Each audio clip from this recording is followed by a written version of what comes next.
Todo mundo fica preocupado com a China, mas quem atacou o Bitcoin foi o governo americano.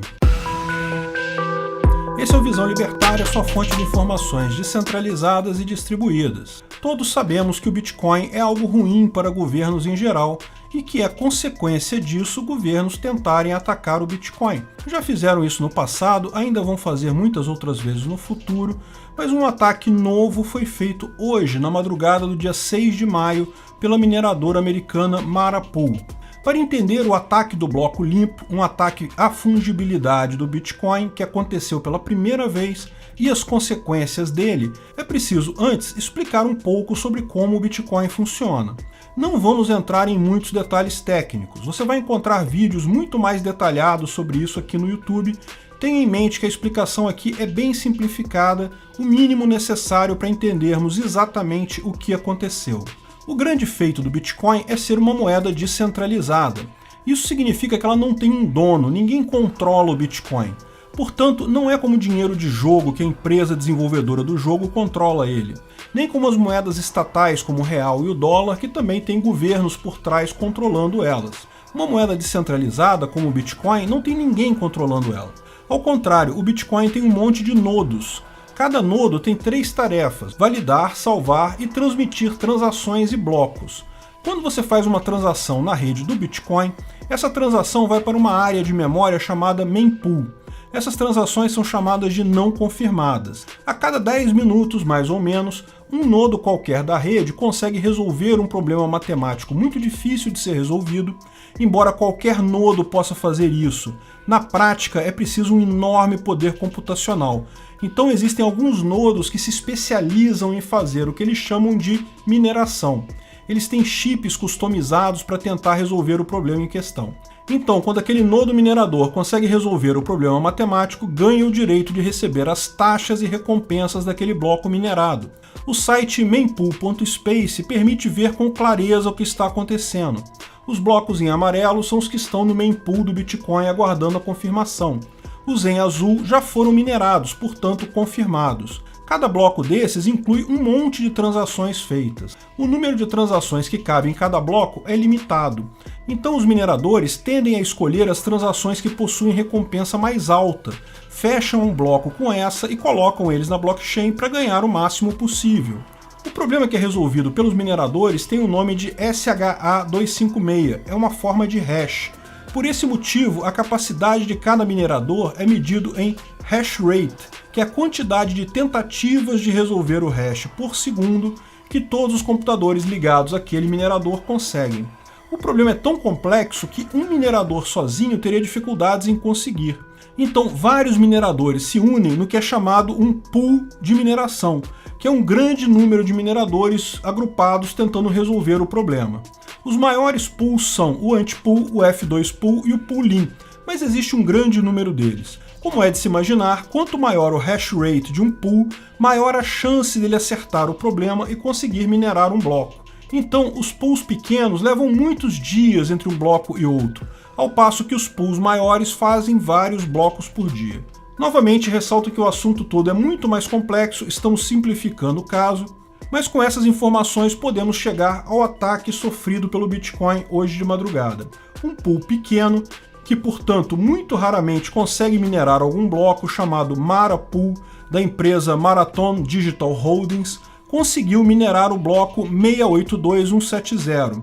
Até aqui nada demais, volta e meia um minerador pequeno consegue essa façanha. Porém, esse bloco, depois de minerado, continha um aviso deixado pela mineradora de que era um bloco OFAC Compliance, ou seja, compatível com OFAC. Além disso, o bloco era bem pequeno, com apenas 178 transações. O valor das transações era mínimo, 0,05 Bitcoin. Ao invés de pegar todas as transações no mempool, escolher aquelas com maior valor, eles pegaram apenas algumas poucas transações. Por que ele fez isso? A recompensa média de um bloco em taxas de transação é na faixa de 0,85 Bitcoin. Ele jogou fora 0,8 Bitcoin para poder escolher as transações? Isso não faz sentido, 0,8 Bitcoins é um bocado de dinheiro. Bem, o porquê ele fez isso pode ser entendido justamente no aviso de que o bloco era OFAC Compliance. OFAC é o Office of Foreign Assets Control, ou Escritório de Controle de Ativos Estrangeiros, um departamento da Receita Federal americana, cujo objetivo é garantir o cumprimento de normas federais aleatórias do governo americano. Por exemplo, você sabe, os Estados Unidos impõem bloqueios em vários países, como o Irã, Cuba, Venezuela. Portanto, o OFAC proíbe transações com esses países, também proíbe lavagem de dinheiro e tem várias regras aleatórias lá. A OFAC lançou em junho de 2020 um framework para compliance de empresas americanas com criptomoedas. Veja, o OFAC não diz nesse compliance que você não vai aceitar a transação do endereço X ou do endereço Y. O que ele diz no compliance é que você tem que saber quem são as partes envolvidas para poder negociar sem risco de sofrer penalidades pelo governo americano. Então, se sem querer você transacionar bitcoins, digamos, com endereço no Irã, você está cometendo uma fraude e pode ser multado pelo governo americano. Só que os endereços de Bitcoin não dizem nada sobre o local físico onde está aquela carteira. Não tem como saber quais carteiras estão no Irã, em Cuba ou em qualquer país. Como o Marapool fez então? Ele só aceitou transações de endereços que correspondem a corretoras americanas conhecidas. Assim, qualquer outra transação que não estava registrado nos Estados Unidos foi negada. Por isso, o bloco ficou com tão poucas transações. E por que isso é um ataque ao Bitcoin? Bem, é um ataque à fungibilidade do Bitcoin. Em tese, o Bitcoin, como qualquer moeda, é um bem fungível. Qualquer Bitcoin vale o mesmo que qualquer outro Bitcoin. Mas se o governo americano consegue marcar determinados endereços como sendo proibidos, seja por questão de traficantes e pessoas ruins, seja por questão de países apenas, ou seja porque querem perseguir um cidadão específico, então a fungibilidade ficou prejudicada. Existem agora bitcoins bons e bitcoins ruins. É exatamente isso que quer o governo americano, que pretende a OFAC, e o fato de uma mineradora ter aceitado tais regras é um ataque sério ao Bitcoin. Veja, nenhum Bitcoin foi perdido, ninguém foi prejudicado, as transações de outras pessoas acabaram sendo confirmadas no bloco seguinte, 10 minutos depois por outro pool. Esse ataque em si foi insignificante, não mudou nada. Mas a questão toda é o que ele sinaliza em termos de possibilidades de ataque do governo no futuro. Primeiro, é curioso que muita gente apontava risco de interferência do governo chinês, porque tem um grande número de mineradores que fica na China, mas no final o ataque foi feito pelo governo americano, um pequeno pool minerador americano cedendo a regras do Estado americano. Mas como eu disse, isso não foi um problema em si. Justamente devido a regras financeiras muito rígidas nos Estados Unidos e a energia elétrica muito cara, existem hoje muito poucos mineradores nos Estados Unidos. Portanto, mesmo imaginando que todos os mineradores americanos resolvam seguir o OFAC, não vai mudar nada. De vez em quando teremos um bloco ou outro estranho como esse, mas isso não muda nada. As transações simplesmente aconteceriam no bloco seguinte. O problema é que o governo americano tem um bocado de dinheiro. Imagine se o governo americano criasse vários pools de mineração para tentar chegar a uma grande fração dos blocos minerados dessa forma. Isso significa que, de fato, você criaria o Bitcoin bom e o Bitcoin ruim. Você ainda teria os seus Bitcoins, ainda conseguiria usar eles, mas se os seus Bitcoins forem ruins, seria difícil transacioná-los, seria mais demorado, mais caro. Pior, imagina se o governo chinês, vendo o governo americano fazer isso, resolve impor essas mesmas regras a mineradoras chinesas. O problema seria muito mais imediato, porque já existe uma grande quantidade de mineradoras na China. Esse ataque mostra um caminho pelo qual governos poderiam controlar o Bitcoin. Se você não pagou seus impostos, não registrou sua carteira no governo, você não conseguiria transacionar? Bem, sim, mostra um caminho pelo qual governos poderiam, teoricamente, controlar o Bitcoin.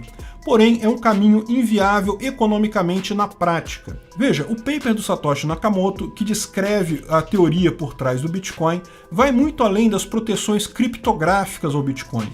Ele também incluía proteções por consenso, com base na teoria dos jogos. O consenso do Bitcoin é um acordo implícito dos diversos nodos do Bitcoin de que todos têm interesse que o Bitcoin funcione. O valor do Bitcoin deriva justamente dele ser um ativo não controlado por ninguém. No momento que o Bitcoin for só mais um ativo controlado pelo governo, ele passa a valer meia bolota para todo mundo. O nodo Marapool fez algo contrário ao seu próprio interesse, ganhou menos dinheiro. Embora o seu site diga ser para investimentos corporativos em Bitcoin, claramente é apenas uma fronte para o governo americano. Não faz sentido alguém querer consertar o Bitcoin, matando sua característica fundamental, a independência do governo. O que os demais nodos podem fazer? Bem, o Marapool já perdeu o hash rate significativamente depois da divulgação dessa informação. Lembre-se, os pools agregam vários mineradores juntos e eles certamente ficaram insatisfeitos ao perceber que perderam dinheiro nisso. A chance desse pool minerar outro bloco ficou muito mais distante agora. A ideia da proteção pelo consenso é essa, o interesse das pessoas é no sentido de garantir o Bitcoin. O Taproot, a mudança no Bitcoin que está rolando neste momento e que explicamos melhor no vídeo Como Mudar o Bitcoin, do dia 19 de abril, vai incluir mais privacidade nos endereços e dificultar esses controles do tipo da OFAC. Mas mesmo que isso não seja suficiente, basta um novo soft fork do Bitcoin com ajuste nessa escolha. A Monero, outra moeda criptográfica, passou por um problema desse tipo há alguns anos e também fez ajustes para impossibilitar o rastreamento de endereços. No final das contas, esse ataque ao Bitcoin foi positivo por alertar a todos do problema o quanto antes. Obrigado pela audiência. Esse artigo foi sugerido por Gilete Amolado, escrito e narrado por Peter Turguniev, revisado por Fidalgo BTC, Janoctus e Miguel Medeiros. Esse vídeo foi um oferecimento de armataweb.com, cloud e serviços de data center, 100% de compromisso com a satisfação e privacidade dos clientes. Aceitamos Bitcoin, veja o link na descrição do vídeo. Se você gostou desse vídeo, clique no like e compartilhe ele em suas redes sociais. Se inscreva no canal para nos ajudar, clicando no botão vermelho abaixo. Se quiser ser avisado de novos vídeos, clique no sininho ao lado. Até a próxima!